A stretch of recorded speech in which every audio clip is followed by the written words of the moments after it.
समंगल आई सुंदरी प्रफुल्ल नीरज नैना उषा, हृदय में ले गहरी जानकी दर्शन की तृषा।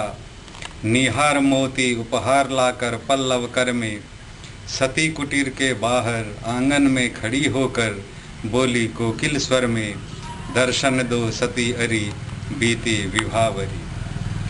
अरुणिमा कषाय परिधान, सुमनों की चमकीली मुस्कान और प्रशांत रूप मन में जगाते विश्वास। आकर कोई योगेश्वरी बोल मधुर वाणी सांत्वना भरी, सारा दुख मिटाने पास कर रही हैं आह्वान। मानो स्वर्ग से उतर पधारी हैं धरती पर, करने नया जीवन प्रदान। गाने लगी बयार संगीत तैयार, वीणा बजाई भ्रमर ने, सौरभ लगा नृत्य करने उषा का निदेशमान। कुंभाट भाट हो करने लगा स्तुतिगान, कलिंग आया पटमागध बन, बोला बिखरा ललित मधुर स्वन। उठो सती राज्याधीश्वरी बीती विभावरी।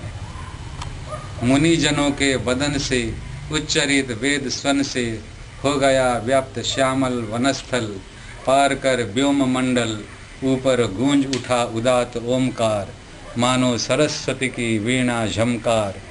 विष्णु के मन में भर संतोष अत्यंत, पहुँच गई अनंत की श्रुति पर्यंत। धीरे धीरे जगमगा उठा कानन सारा, जैसे बल बढ़ने लगा मंत्र द्वारा।